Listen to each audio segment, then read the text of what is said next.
Well, good morning. We're going to talk about customer service for about the next 45 minutes. I need somebody in the back of the room who likes to give you a high sign at like 5 minutes still. Will you let me know that I'm getting close? Because I don't have my timer and my clock and all of that like I normally do because I had to switch out computers this morning. I don't need an introduction, but I want to tell you a little bit about myself because I like to talk about myself more than anything. We all do. I've been where you are. I was the president of a small chamber in Florida. I was the director of small business at the Metro Atlanta Chamber. And then I spent the last 4 years as the vice president of a five-star chamber in South Atlanta called Newton County Chamber. And so I've lived your life. All right, so when I tell you some of the things I tell you today, it's not some crazy guy who doesn't understand. As a matter of fact, I met some of you back in 2009 at ACCE. My friend Ben Turpin and I were presenting, and then you got on our email list, and I, back a couple of years ago, spent a lot of time communicating with chamber folks, and I would do things that were designed to get you to think. Because really in 45 minutes or so that I've got today, I'm not going to be able to, if you came here expecting me to give you the 10 steps of customer service, number one, you're not going to get that. But what you will get is, I'll cover a lot of that, and then I'll show you how to get the information. But in 2009, I wrote this article, and it was about the 10 steps of remarkable customer service. It was about using customer service as a tool for your chambers, and we'll talk about that today as well. Well, this article that I wrote, and I have a tendency to write headlines that will get people to open emails. I did one right around the time of the stimulus, and I forgot exactly what the headline said, but it said, that it was a press release that said that in the stimulus package in 2008 or 2009, that the White House had announced that there would be help for small business through chambers of commerce, and that they had enlisted my company as the company that would be rendering such help for free. And it must have been pretty effective because Senator Isaacson called me and wanted to know if it was true. So I have a tendency to try to get you excited, okay? So this other one that I wrote, for this one, I wrote the obituary for Chambers of Commerce. And it was dated 1599 to 2009. 1599, the first real chamber was in Marseille, I think it is, France. And this was my argument. If one of your clients, one of your members came in and said to you, hey, listen, I really need some help. You're the house of business here, give me some help here. This is my problem. Now, I don't have trouble recruiting new customers. Well, that's not really true. Everybody has trouble, but I get enough new customers. I'd love to have more, but I get enough new ones. But what I don't do real well is, like, one in five of my customers leave and they never come back. And what's more, I'm pretty sure they're saying bad stuff about me too. What do? Well, you're pretty good at math. You start going 1 in 5 leaves, let's see, every year. Every 5 years, you're going to lose 100% of your possible customers. You're in big trouble, cowboy, close the doors, right? That's what you'd say. You got to do something pretty quick. And yet, we as chamber people walk around and say, I got an 80% retention rate, and that's pretty darn good. No, it's not. It's not. You're losing 1 in 5 of your customers every year. And so the argument was that. Now, it wasn't to say that if you're at 80%, you're no good. That wasn't the point. The point was to get you to think. I got hate mail. One of your well-respected members in this organization sent me the nastiest email I've ever received from a chamber person, and I've worked for some nasty people. He asked to be taken off the list. Well, I followed it up a couple years later because I wanted people to look at this customer service stuff, and so right at the election, I wrote a headline that said, you cannot vote this job killer out of office. Now, what do most people think when they see that? It's election time, I'm talking about President Obama, right? Because they were talking about Obama being a job killer. If you're against Obama, if you're for him, then you said he was the greatest thing that ever happened. But anybody who was for President Obama would immediately think that I'm talking about President Obama. I wasn't. I never mentioned any political person. I said this job killer is poor customer service in your community. Because here's what happens. People come to your community and they decide how to not come back. That's what we're all about. We're not looking for the perfect place to go. We have so many options, we're just trying to figure out how to not come back. And site selectors, when they're trying to figure out if they want to go to your community to open a new business or to start a new business, they have hundreds of options. They show up in your community, they don't even tell you. If you haven't been through an economic development class, here's your first introduction to it if you're new to the industry. They show up in your community and they don't even tell you, they don't even tell the development authority if you're not the development authority.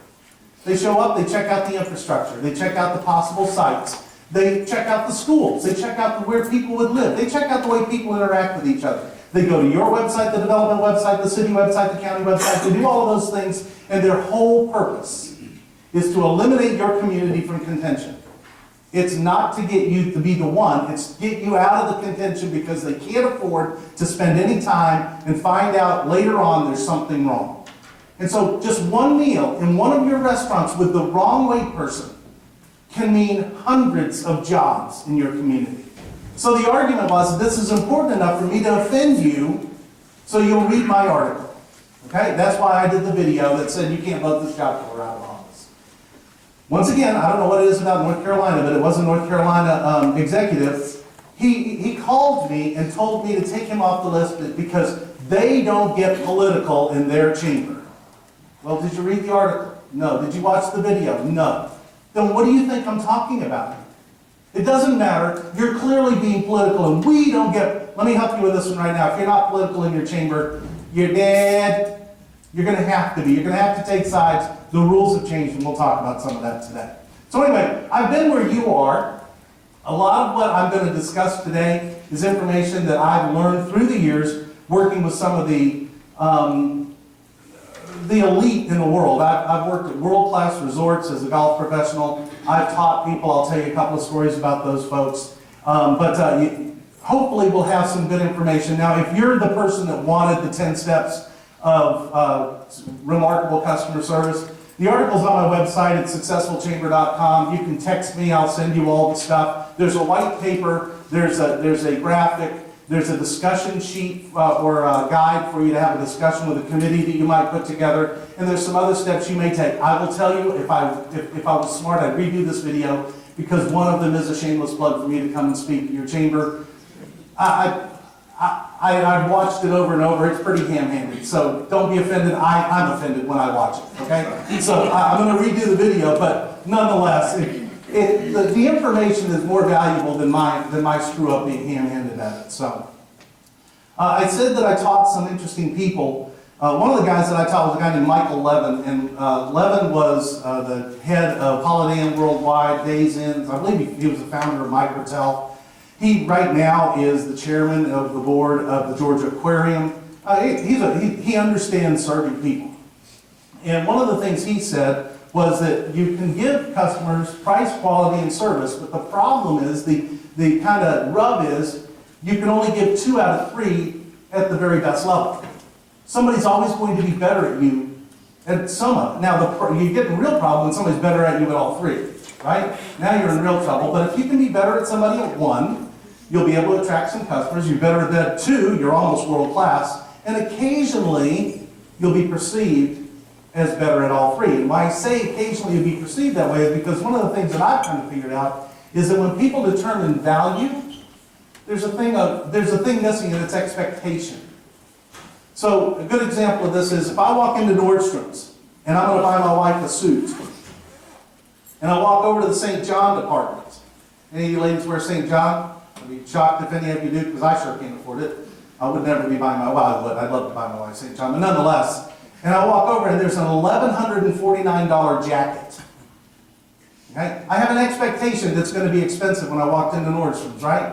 But at the same moment that I look at that jacket, I have an expectation that somebody's going to be there to walk me through why this is a great value at $1,149. They're going to be able to describe to me everything and why this would be a good idea for my purchase. I'm going to get outstanding service, I'm going to get outstanding quality, and I'm going to pay for it. By the same token, if I'm in TJ Maxx, and I find the same St. John, somehow or another it got into the bulk buyout that TJ Maxx does, and I'm lucky enough to find it, and I look at it, I don't expect to pay $1,149, even though I already know it's a good value, right? because I'm not going to get the service and I'm not going to get the, and the quality is going to be a little less. I'm going to have to take it to the cleaners because it's been boxed up and all of that. It's not ready to go, and all of those things. And I'm actually going to be suspect of how good it might be because I know that the value of the garment is $11.49, but here it is at TJ Maxx for $1.99. What's the problem? There's something wrong. And expectation has something to do with every one of your customer service issues. Now, for you chamber folks, I don't care who you are, so anybody in here who's talked to me in the past couple of days and I've said, what's your basic rate? Almost always I've gone, hey, you need to raise that. Because the truth is, everyone knows that you aren't getting enough dollars for the work that you do, right? Can we all agree on that? We can all agree the fact is that they're getting great value for what we provide, but here's the rub.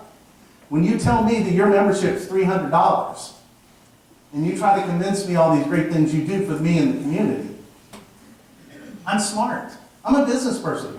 I know better. Come on, how can you do all of that for me for $300? There's something wrong. There's something missing. The TJ Maxx moment has come out. There's something wrong here. Maybe this is mislabeled, missized. Maybe it really isn't a St. John. Whatever the case may be, it's important to remember. So when I say you need to raise your price, it's not only because you need more revenue, it's because the client is smart. They're paying $1,200 a year to be a member of a BNI, and they tell you they can't afford $300 at your place. What are they really telling you? They're telling you you haven't convinced them the value is there. And part of convincing people value is there is charging enough for your product or service. So I had an experience. One of the things that in my introduction, if you read it in the book, I started work when I was 11 years old. My dad died when I was 9, and my mother hadn't worked in a long time. And so we needed money, and I was fortunate enough to have a gentleman who was a substitute teacher at our school, a guy named Larry Lynch, who owned a catering company, and he hired me to bus tables at $100 a night. Now, there's no way I was giving him $100 worth of value. The man was giving me a gift. And he was giving me a gift because he knew the bind we were in and he could afford to do it, and he thought that he could teach me a few things. And he did. But after I did that for a while, I went to work at a place called Taco Tico.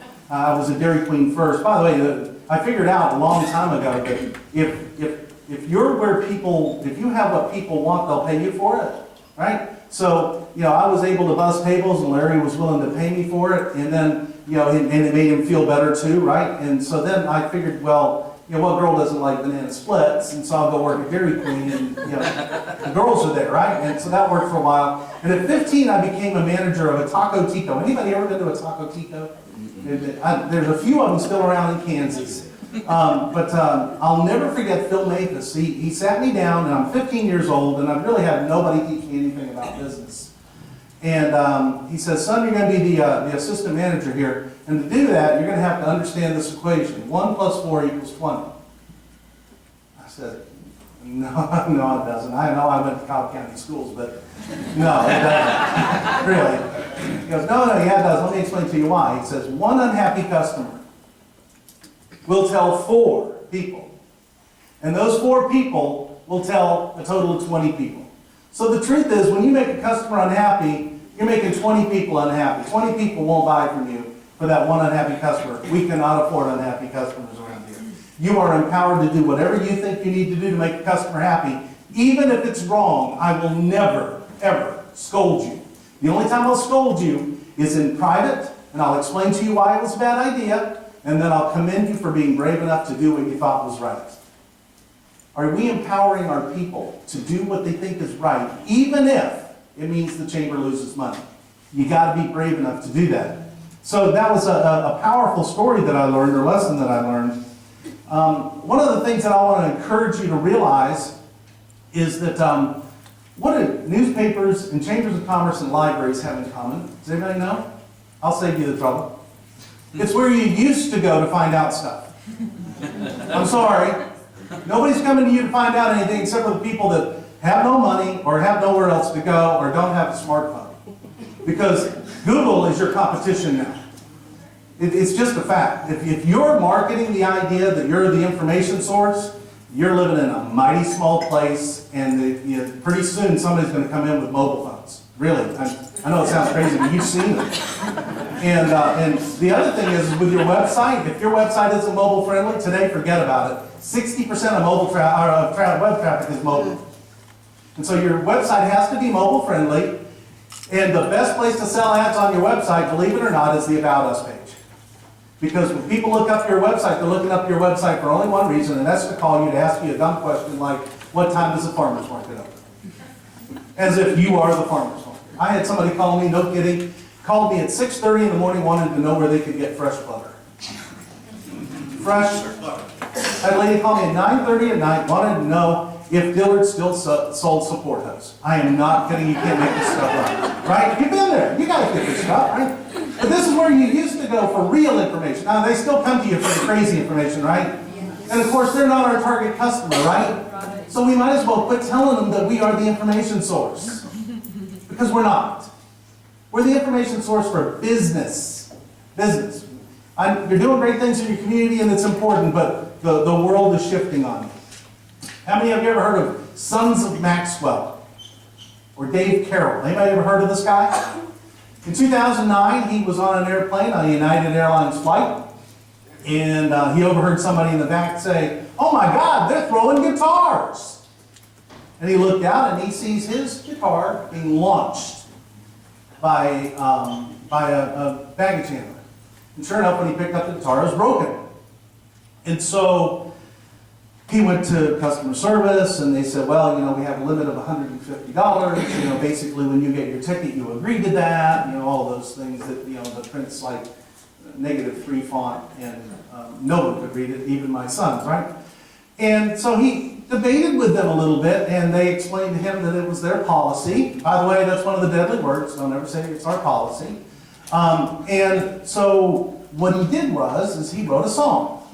It's called United Breaks Guitars. In less than a week, United stock price dropped 10%. Let me tell you folks, people don't get mad anymore, they get even, and they get even in a very, very nasty way. If you don't have a good plan for customer service. We have all of you have like downtowns in your little towns and stuff like that. We're very blessed where I live in Newnan, Georgia. We have a beautiful little downtown square. We have lots of restaurants and things like that. Whenever a new restaurant comes, you got to try it out, right? So we have this restaurant that came about 2 years ago called Meet and Greet, M-E-A-T and Greet. It's kind of urban barbecue meets bar meets warehouse type thing. You've been in these places, right? And so we went, and it was on a Saturday, and the food was great. I mean, oh my gosh, it was wonderful. And the service, well, they were brand new, and they were a little off. It actually took almost an hour to eat lunch, but okay. And so we would go back every once in a while because it was pricey. And each time we went back, the service never really got much better. And finally, one day we were in there, and my wife ordered a hamburger, and she asked for it medium well. And I know my wife really, really well. We've been married for 23 years, and we dated all through high school, all 12 years of high school. But it kind of took me anyway. But so she wouldn't marry me until I got out. But the thing is, I know her really well. And I said, listen, to the waitress, I said, now here's the thing. She says medium well, but really she don't want to see any pink. I mean, it's kind of like well, but it's not well. It's really close to well. I'm sorry to be so picky, but she knows what she likes, and she doesn't like to see any pink. I got it. Okay, good. So after about 20 minutes, I'm sitting there, and I hear the lady behind me sending her hamburger back because there's too much pink in it. Okay, I'm aware, right? I start looking around, I go to the bathroom, I see a sign over in the corner. It says, our chef says, well done, it's pink. Okay, I'm beginning to believe we're going to have a problem here. So now I'm already expecting a problem, right? My expectation level is now a problem. So you know what happens when we expect something? We sure find it. And so I stopped her again. I said, no, listen, I saw the sign over there, but really, it's really, really important. She just won't eat a pink hamburger. Yeah, should we change it? No, we got it. The hamburger comes out, of course, you know what happens. She cuts it in half because it's so big. Beautiful hamburger. And it's pink. It's not pink, it's bloody. I mean, it's, right? I mean, And so after I chase the weight person down, I say it's pink, and she goes, okay, no problem. And by the time the thing comes back again, my sons and I have already finished eating, and she doesn't really care anymore, and sure enough, it's still pink, and I ask to see a manager, and 15 minutes later, I get up, and the whole family goes up front, and the manager's just standing up there. And I said, are you the manager? And she said, yes. I said, well, I'd like to talk to you. She goes, I know. Really? Yeah, we've all discussed it, and we've decided you're wrong. Really? I'm wrong that I wanted a hamburger a certain way and even asked twice. I'm wrong. Well, that's the way our chef cooks, and you know that's the way our chef cooks. You're just wrong. I said, so you're willing to let me walk out of here and tell anybody that I see that Meet and Greet in Noonan, Georgia is not a place to eat?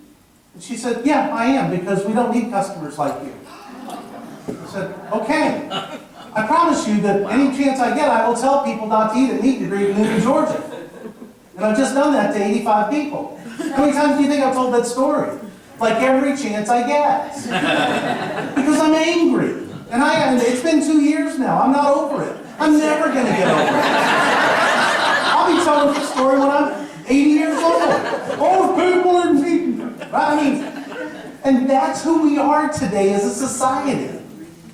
This is why it's so important for your clients. This is why this is a big opportunity for you. So whether it's a 10% drop in stock value, or whether it's, I mean, here's the thing. If you even find another restaurant anywhere on the planet now called Meet and Greet, you might not go. Because in the back of your mind, you've heard the story. There's more people in this industry in the Carolinas that aren't here that are. And they're out there creating expectations of the chamber business for you. Right? We're going to have to be so good that we override those folks that don't want to play the game professionally and come to things like this and learn from their peers and things like that. But that's a story for another day. So, I talked to you about that, I talked to you about that, talked to you about that, talked to you about that. So let's talk a little bit about what's going on in the marketplace and why customer service has gotten so poor. Okay? Sorry, it's not really censored that well, is it? Alright, so anyway, it's not really, BOA doesn't stand for what you think it does. They're my friends. Not really. But people are angry, and part of the reason is, here's the thing. 82% of all clients will leave a business due to poor service. Now, 67% of those people will leave due to just a feeling of indifference. Okay? But poor service or indifference, they're the same thing. They'll leave. You can't afford to have your businesses having people leave because they were treated poorly or there's an indifference. Not only is it bad for your community, but it's bad for your business. You're in the business of making sure business grows and prospers. If they don't, guess what the first thing they cut out is? Well, they cut training first, and then they cut you guys. Chambers of Commerce and memberships. The very things that can help them survive and thrive. There's another thing that's going on right now, and for those of you who didn't go to Danny Hearn's thing a couple of years ago and hear Sarah Sladek with the Race for Relevance, great book. This is her material. Between 2012 or 2014, 2016, right in there, 13 and 16, there you go. 82% of the workforce will change positions, which means that everybody's being retrained. Everybody's learning a new way to do things. And the bad news is they're bringing their short-timer mentality to the new job. And so they don't have any vested interest in what's going on. They're just trying to figure out how they're going to get their next check. I mean, for a long time in my household, we had a saying. The saying was, I don't care, cash the next check. Because things were so tough, and they have been so tough. We're just now starting to be able to breathe. These folks right here, we're in the greatest shift in human capital in history.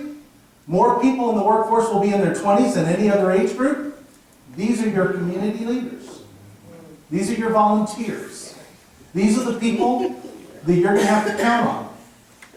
And here's the bad news. They believe that technology is as important as freedom and air. Air. Technology is as important as air. So when you tell them that they can't tweet about the chamber, or when you manage their tweets, or manage your Facebook page and eliminate comments and things like that, you're killing them. And what's worse is when you try to do anything technology like I did, right? You're killing them. It's just like, can you really be that stupid? You can't run a PowerPoint. I gotta tell you, the folks here, I hope that you've had the same experience I've had. They've been amazing. Jonathan and Andrew this morning for a solid hour trying to solve my problem, and it was my problem. It wasn't their problem. Everything they did was amazing. And then last night, the two young ladies who attended bar for us, Kimberly and I think it was Carly, y'all meet them, right? Here's something you don't know. Carly worked breakfast yesterday and ended up working bar last night because they roomed together. But Carly served me breakfast yesterday morning, and then the night before she was working bar apparently, and the reason I know this is because I overheard somebody saying, "Oh, you got Yingling tonight." And she goes, "Well, yeah, you did." And so the story was they didn't have Yingling the night before. Nobody asked her to get Yingling, but she was smart enough to go, "This is a customer service issue I need to solve." And so she made sure there was Yingling the following night because she knew she was going to see that person again. These are the kind of things that the staff here has been taught. And it's a great opportunity for you to teach things like this to your people too. It can be extremely frustrating to be a community leader right now. With all the opportunities that you have, that's the euphemism for challenges. Y'all ever heard of Tom Hopkins? He's an old sales trainer. He would start every program and say, "I'm going to teach y'all a new word today. How you doing?" And then everybody should say, "Incredible." Because either way, it's true. If you're doing bad, it's incredible. My boss is incredible. Those people are incredible, right? Or you could be incredible, doing well. So it's a great way to, but you're dealing with some incredible situations in your chambers right now. I mean, you know James Carville? This gentleman right here, and you can argue this point, and we'll never know if it's true or not, but my position is, he is the single-handed person responsible for getting Bill Clinton elected. And the reason I say that is because Bill Clinton was one of those people who liked to talk about everything. I don't know if you know this or not, but in the early days, Bill was a policy wonk. He loved everything. He was the expert on everything. Kind of like our chambers. That's a story for another day, but that won't hurt. So anyway, so Bill would talk about everything, and finally Carville in the meeting wrote on the board, "If you say three things, you say nothing. It's the economy, stupid." And after that, all Bill Clinton talked about was the economy. And whenever somebody would say something about health care, he would refer it to the economy. Whenever somebody would say about social justice or whatever, he would refer it to the economy. Whenever I say something about foreign policy, he would refer it back to the economy. And the point behind this story is your chambers have to have that one point of interest. And if you don't, that's the most important thing you're going to hear this year. I'm not kidding. If you don't have one point of interest, go back today and rest up this weekend, think about it all weekend long, and then put together a task force of people that you trust, that you know have the right mindset for the community, and say, okay, we're going to figure out what our one point is. And we're going to talk about that like no tomorrow. And every single issue, we're going to figure out a way to tie it to that point. And if, for example, at the Metro Atlanta Chamber, our issue was jobs. We are about high-paying, high-skilled jobs. So when we talk about water, why is water important? Somebody would bait somebody with the water issue between Florida and Georgia and Alabama. Well, the reason it's important is because water, without the right amount of water, our businesses can't grow. And our businesses growing are essential to the ability for us to have new jobs that are high-paying, high-skilled jobs. Without water, our universities aren't going to be able to retain students that will end up staying here instead of moving up to the Research Triangle, because we want those high-paying, high-skilled jobs, and it requires those intelligent, high-skilled, trained people to stay here. Transportation, education, didn't matter what it was, it all goes back to that one point. And this is something that I kind of shared yesterday in my presentation program. I've got a series of stories that I'll tell, and they can apply to customer service or sales or presentation skills or whatever the case may be. It doesn't matter. I'm going to tell the same story, but I'm going to tell it based on what the topic is. And so that's what you really need to do. If you don't have that one point of interest, and I know that everybody's doing great work in a lot of different committees and things like that, but your people are smart. They want to know why they're doing this, and they want to do more than just run a tourism committee so that you get more tourists there because they run a hotel or they're in the tourism industry or run a restaurant or lodge or whatever, right? They want to know they're doing more than just self-serving. This is one of the things that's most important about the millennials. They are self-serving. Don't believe they're not.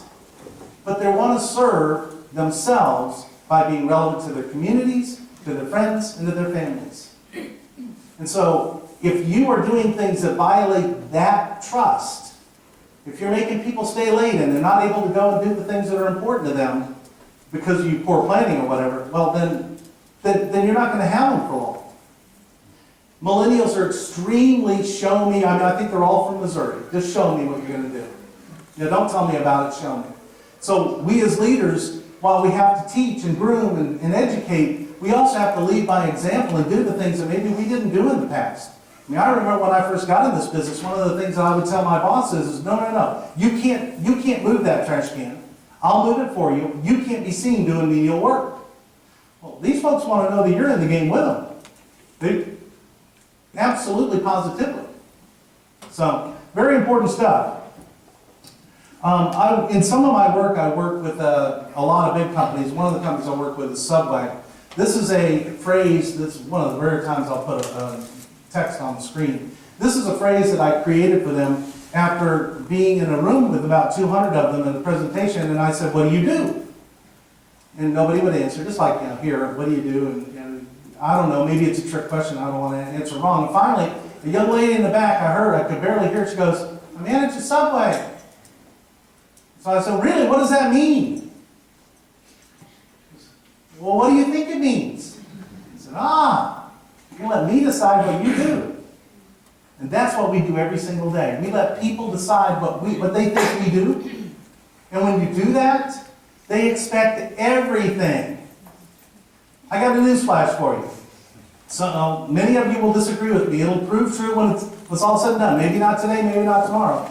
But if you're not solving problems for the businesses you serve, you are not going to be able to stay in business. I'm a firm believer that we're going to start to see more and more chambers of commerce go out of business, merge, whatever the case may be, and it won't be because they aren't doing important, good work. It's because they're not solving problems specific to a business. And if you're not doing that, businesses aren't going to play along for much longer.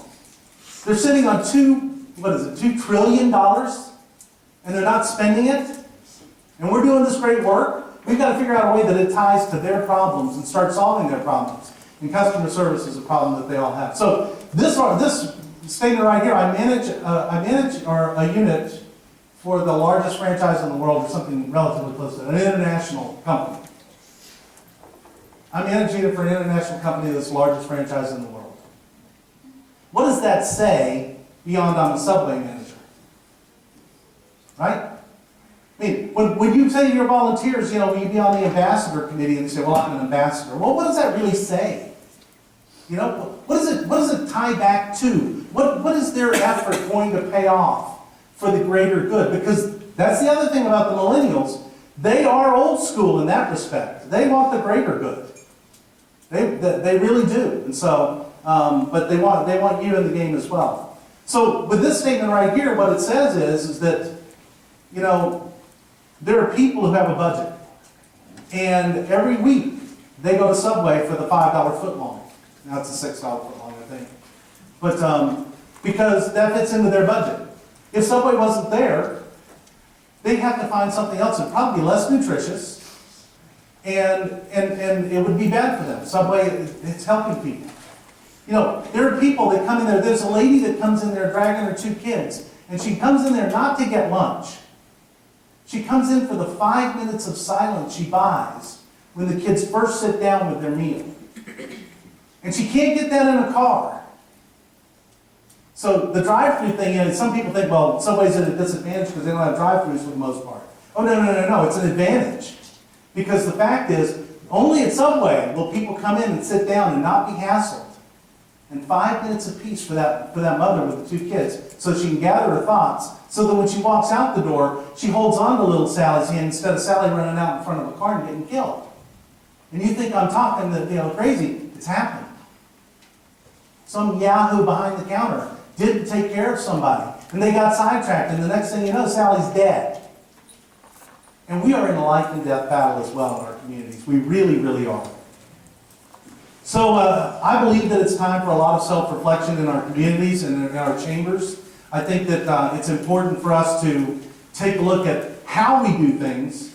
And the reason that I think customer service is such a big opportunity is because every business has the customer service problem, whether it's internal or external. And the ones that you think are the best are the ones that work at it the hardest. They're the ones that work at it the hardest. And they'll spend money. And here's the great news. Everybody has budgeted dollars for improvement of their business, even the smallest of the small. Now they may not know, they may not have it earmarked as, I'm going to spend $189 on customer service this year. But they do know they're going to spend some money on getting better, right? So a big opportunity there. Remember that your businesses will always pay money to have problems solved. Now, they know they have the problem, but they probably don't even know that they can solve the problem. Right? They know they have internal and external customer service problems. And this is just one of a number of things you can focus your business on in the chamber. But, I mean, we were talking last night, and, I mean, how few people even discuss the idea of, well, who's your target customer? And so, in the chamber world, if you're going to challenge people to say, well, who is your target customer so that I may have a better understanding of your business, you better have a target customer. And it's not everybody in your county.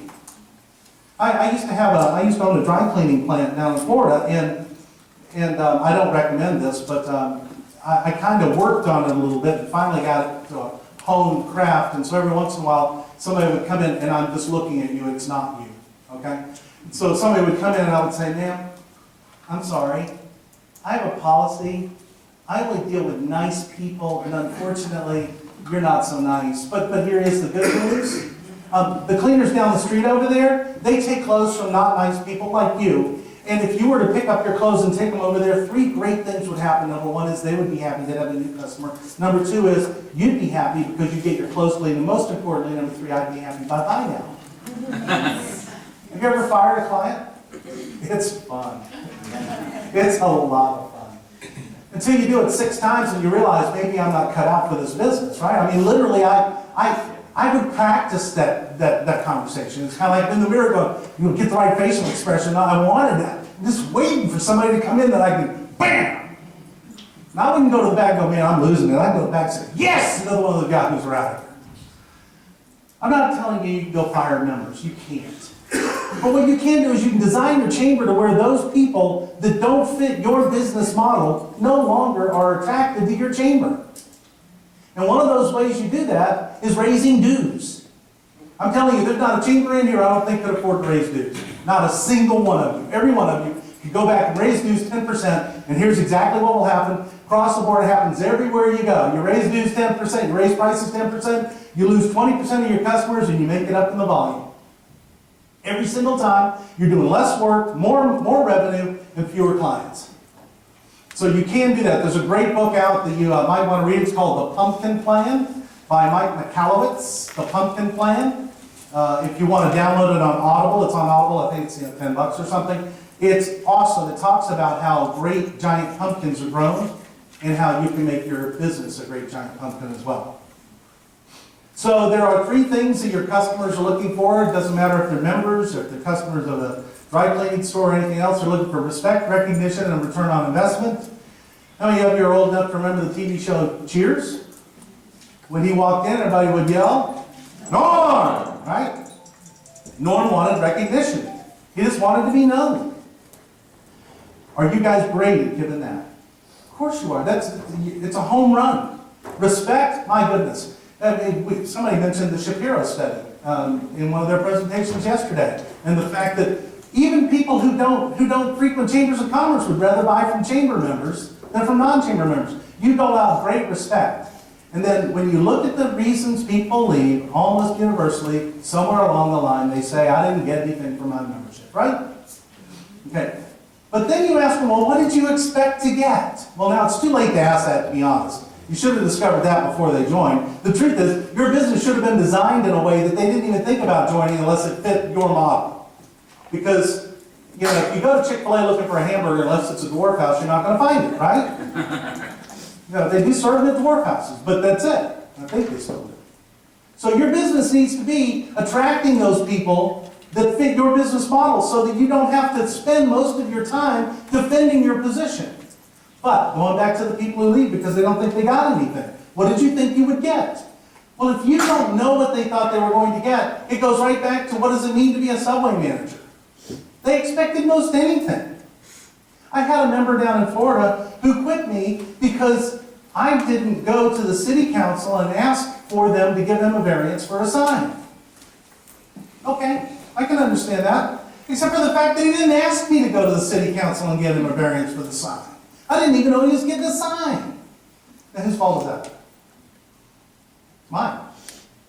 Because if he's a customer of mine, I need to know what's going on in his business. And I know that our staffs are way too small. Well, guess what? Solve the customer service problem, to solve the revenue problem. Solve the revenue problem, to solve the lack of staff problem. And the best way to do that is have this laser focus on what people can expect when they join you. So I'm going to show you what I show in part of my presentation when I'm doing it with business people. This is a great example. You can raise profits from 17 to 22%. Will you do it if I show you this? And everybody goes, oh yeah. And then when I get to the end, I go, yeah, but that's that. So it is real. It's very, very real. Let's play along, okay? Anybody here eat at McDonald's recently? Nobody? Yeah. Come on, confess. We like McDonald's. Right? Did you know they have a great chicken sandwich? Actually, they have a couple of them, but they have a really good Southern-style chicken sandwich. Their French fries, I'll debate with anybody, the best in the world. And they have the same Coca-Cola that everybody else does. Their chicken sandwich meal, when I last checked, was $4.99. I am loving it. Y'all have Zaxby's up here? Yeah. Who don't like some Zaxby's, right? Some people don't, but Zaxby's also has a chicken sandwich meal. It's a little different, comes on toast. They've got some special Zax sauce. Everything you say in there is Zax. You know, there's a Z, give me some Z fries, it's Z Coke, and whatever. But fries, Coke, chicken sandwich is $5.29. You know what you pay at Chick-fil-A? $7. $6.09 when I checked. It's probably $7 now, you're right. $6.09. From $4.99 to $5.29 to $6.09 is 22% increase in price. Now, is Chick-fil-A different than McDonald's? Yes, the food is different. Okay? Is it 22% better? I don't know. If you look at the lines, at Chick-fil-A, you know, they got them wrapped around the building all day long. People will sit in line 35 minutes to get a chicken sandwich. You go to McDonald's, you wait 4 minutes and you're furious. Right? What happened? I want to see a manager. There's a difference. You know what the difference is? 2 words. What are they? My pleasure. My pleasure. My pleasure. You're right.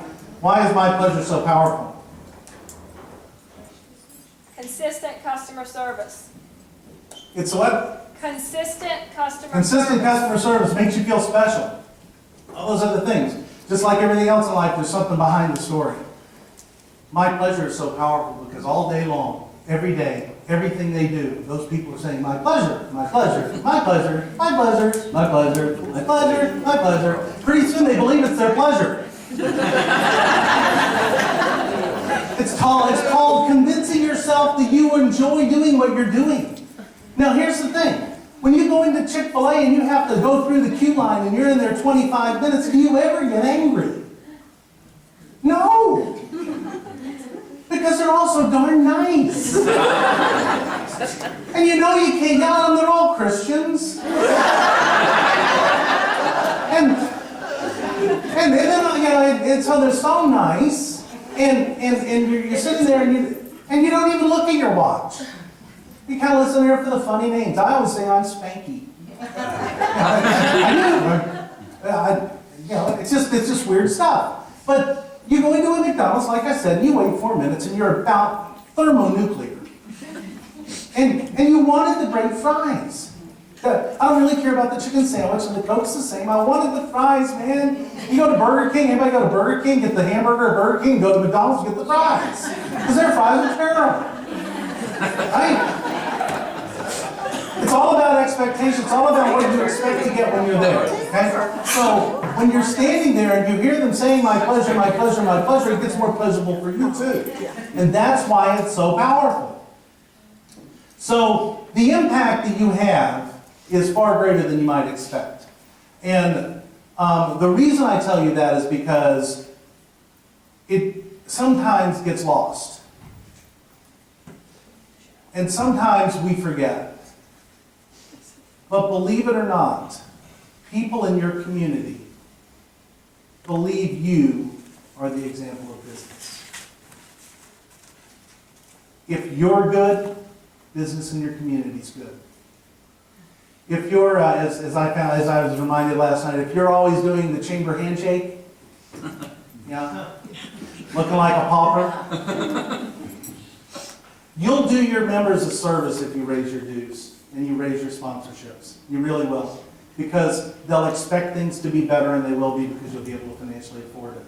I will tell you right now that every single person in this room has so much impact in their community. You can change everything. That story I tell that I went really quickly over about the little girl getting hit by a car and dying because somebody didn't give good customer service.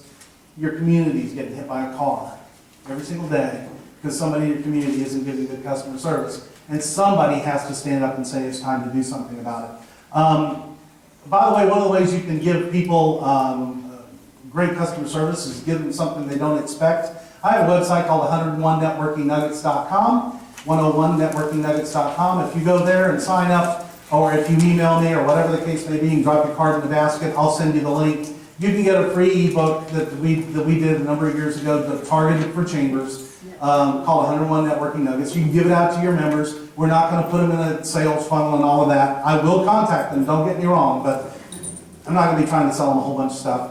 Just give them great ideas. And it says it's from your Chamber of Commerce. This is the page for successfulchamber.com with a video that I'm not real proud of, but I haven't changed it yet. This is where you can get all the talking points and things. Whatever you do something with this. Don't just take customer service and say, okay, well, yeah, that was interesting. I really, really encourage you, if nothing else, just on your own staff, say, okay, what does customer service mean to our members? And are we really doing that? Because I promise you, in the hustle and bustle, we're not. We get sloppy every single day. My wife pulled into the car dealership yesterday, and I'm going to tell you a couple of the quick, deadly words and things like that, and then we'll wrap up. My wife pulled into the car dealership the other day because she couldn't get the seatbelt to come out. And so she walked up to the service advisor and she says, hey, I can't get the seatbelt to come out. He goes, what do you mean? Well, I don't really know how to get more technical than that. It won't come out. What were you doing when this started? If I was thinking all of those things, I wouldn't need you, would I? Right? So you got to be careful when you ask people, because one of the things that you'll ask people is how can we serve you better? And you are setting them up to tell you things that maybe aren't going to fit. If you haven't decided what you do first, then don't ask them those questions. Deadly things you can't say. I said, don't say policy.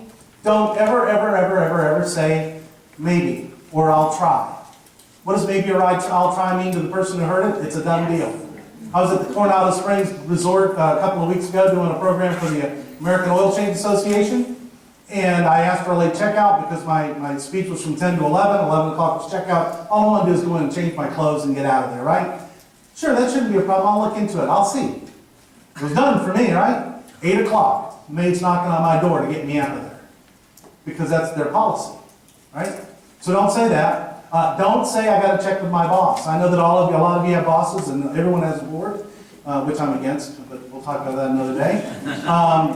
Say I'm going to check with my team. Because if you say I got to check with my boss or I got to check with the board, what you've essentially said is you're wasting your time talking to me. I've got no authority, right? So you don't want to say those things. There was one other note that I had, and unfortunately, this is a part of a program I do. Love to check with you on or connect with you on Facebook and LinkedIn. There is one thing I wanted to bring up. Any questions?